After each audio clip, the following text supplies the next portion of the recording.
London সফরে Mamata Bandyopadhyay. Oxford বিশ্ববিদ্যালয়ের আমন্ত্রণে লন্ডনের সফর। বিশ্ববিদ্যালয়ে কেলা কলেজে বক্তব্য রাখবেন মুখ্যমন্ত্রী মমতা বন্দ্যোপাধ্যায়। লন্ডনের শিল্প বৈঠকেও যোগ দেবেন মমতা বন্দ্যোপাধ্যায়। মুখ্যমন্ত্রীকে শুভেচ্ছা বার্তা রাজ্যপাল সিভি আনন্দ বোসের।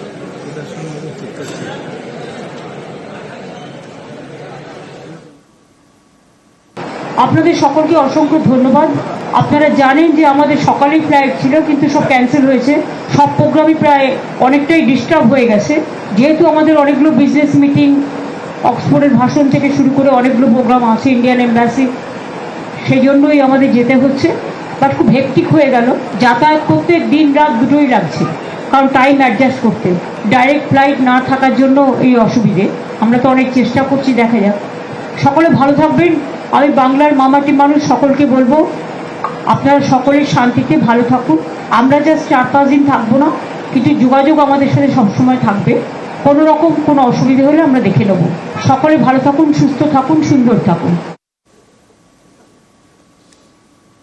মারমুখী মেজাজে দিলীপ ঘোষ, বাড়ি থেকে বের করে তৃণমূল নেতাদের মারের হুমকি। তার হুঙ্কারে গরম খড়গপুর। দিলীপ ঘোষের বাংলোর সামনে তৃণমূলের বিক্ষোভ, পাল্টা বিজেপির জমায়েতে ধস্তাধস্তি উত্তেজনা।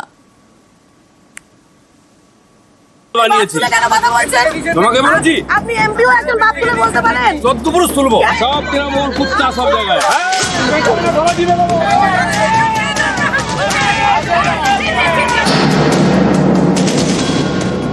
এই ধরনের বেয়াদবি করতে আসে কেউ যে পার্টির, তাকে বাড়ি থেকে টেনে নিয়ে রাস্তায় পিটবো। আর যদি টিএমসি মনে করে এই রাজনীতি খড়গপুরে শুরু করবে, বাড়ি থেকে ঢুকে মারবো না, বাড়ি থেকে টেনে নিয়ে চৌরাস্তায় মারবো।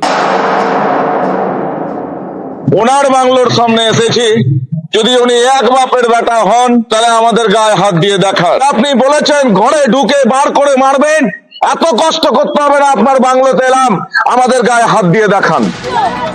হুঙ্কার, হুমকি, পাল্টা জবাব, এ নিয়েই গরম পশ্চিম মেদিনীপুরের খড়গপুর। ঘটনার সূত্রপাত শুক্রবার। খড়গপুরের মাঠপাড়ায় বিক্ষোভের মুখে পড়েন বিজেপি নেতা দিলীপ ঘোষ।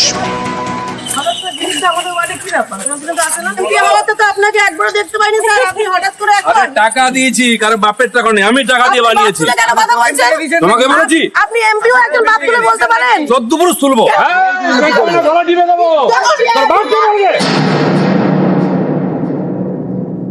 দিলীপ ঘোষ লাগাতার অত্যন্ত আপত্তিকর কথাবার্তা বলছেন। অত্যন্ত আমরা নিন্দা করছি। এইভাবে কথা বলা যায় না, এই শব্দগুলো এইভাবে বলা যায় না। যা বলেছি ঠিক বলেছি। যে বেটা বলছে কুকথা, তাকে আমি শিখিয়ে দেবো কুকথা কোনটা, সুকথা কোনটা। বেশি ভদ্রলোকে দেখাতে জান না যেন। শুক্রবার বিক্ষোভের মুখে মেজাজ হারান, শনিবার সকালেও সুর চড়ান দিলীপ ঘোষ। আমি খড়গপুরে দাঁড়িয়ে বলে দিচ্ছি, এই ধরনের বেয়াদবি করতে আসে কেউ যে পার্টির, তাকে বাড়ি থেকে টেনে নিয়ে রাস্তায় পিটবো। সে যত বড় নেতা। আর যদি টিএমসি মনে করে এই রাজনীতি খড়গপুরে শুরু করবে, কাল থেকে শুরু করছি, বাড়ি থেকে ঢুকে মারবো না, বাড়ি থেকে টেনে নিয়ে চৌরাস্তায় মারবো। এরপরেই খড়গপুরে দিলীপ ঘোষের বাংলোর সামনে বিক্ষোভ দেখাতে শুরু করেন তৃণমূলের একদল নেতাকর্মী। পাল্টা জমায়েত করে বিজেপি। দুপক্ষের মধ্যে ধস্তাধস্তি শুরু হয়।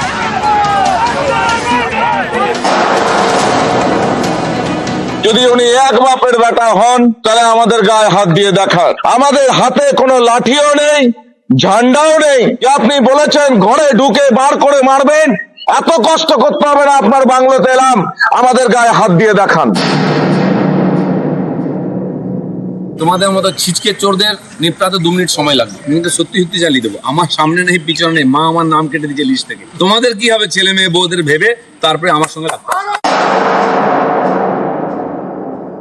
উনি যদি ঘরে ঢুকে মারবেন বলবে তৃণমূল কি চুরি পড়ে আছে? আমরা এই নোংরা রাজনীতি করি না, পজিটিভ রাজনীতি করুক। এই নাটকের রাজনীতির পদ্ধতি হচ্ছে মেয়েদেরকে চাকর বলা, মেয়েদের বাপ তুলে গালিগালাজ দেওয়া। তো আমি ওনাকে সবসময় বলবো, একজন সাধারণ মানুষ হিসাবে এসব থেকে বিরত থাকুন। রাজনীতি করছি 70-এর ভিতরে, যারা লেজ গুটিয়ে বাড়িতে বসে থাকে বোর আঁচলের তলায়, তারা আমাকে সার্টিফিকেট দিচ্ছে। আর দিলীপ ঘোষ এই মেজাজে রাজনীতি করবো, যতদিন করবো রাজনীতি ছেড়ে দেবো, মেজাজ ছাড়বো না বলে দিচ্ছি। উনি মানসিকভাবে অত্যন্ত চাপে আছেন। উনি যাদের যেগুলো বলছেন সেগুলো ওনার সুকান্ত মজুমদার বা শুভেন্দু অধিকারীকে সেগুলো করার ইচ্ছা হচ্ছে। তারাই কিন্তু দলের মধ্যে ওকে কোণঠাসা করেছে, পদচ্যুত করেছে, সভাপতি হতে দিচ্ছে না, কেন্দ্র বদল করে হারিয়ে দিয়েছে। ফলে ওনার যা যা ইচ্ছে হচ্ছে, ওই গলা টিপে মারবো ইত্যাদি ইত্যাদি, এটা হচ্ছে কहीं पे নিগাহে কहीं पे নিশানা। দিলীপ ঘোষের মতো মানুষকে, যিনি সারা জীবন গৃহ সংসার করেনি, ঘর সংসার করেনি, সেই মানুষকে যদি ঘিরে নিয়ে মহিলাদেরকে দিয়ে উত্ত্যক্ত করা হয়, এটা নোংরা রাজনীতি। জানি না ওখানে কোন অশিক্ষিত চেয়ারম্যান আছে ওখানে যে এই রাজনীতি করছেন। আমাদের মহিলারা যদি ওই চেয়ারম্যানকে ঘিরে ধরে তার জামা কাপড় খুলে নেয়, ভালো হবে তো সেটা? আর দিলীপ ঘোষ এই মেজাজে রাজনীতি করবো, যতদিন করবো রাজনীতি ছেড়ে দেবো, মেজাজ ছাড়বো না বলে দিচ্ছি। খড়গপুর থেকে শঙ্কর রায়, নিউজ 18 বাংলা। রাজনীতি ছেড়ে দেবো, মেজাজ ছাড়বো না বলে দিচ্ছি। গয়েশপুর পুরসভায় টেন্ডারে দুর্নীতি, বোর্ড মিটিং না করে একটি সংস্থাকে 4 কোটি টাকার বেশি কাজের বরাত দেওয়া হয়েছে। তৃণমূল পুর প্রধানের বিরুদ্ধে এমনই চাঞ্চল্যকর অভিযোগ তৃণমূলেরই 10 কাউন্সিলরের। অভিযোগ খতিয়ে দেখার আশ্বাস তৃণমূল জেলা নেতৃত্বের।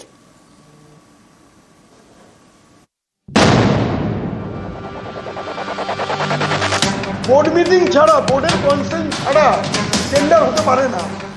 নদিয়ার গয়েশপুর পুরসভা, এখানকার তৃণমূল পুরপ্রধান সুকান্ত চট্টোপাধ্যায়, তার বিরুদ্ধে দুর্নীতির অভিযোগ তুলেছেন তৃণমূলেরই 10 জন কাউন্সিলর।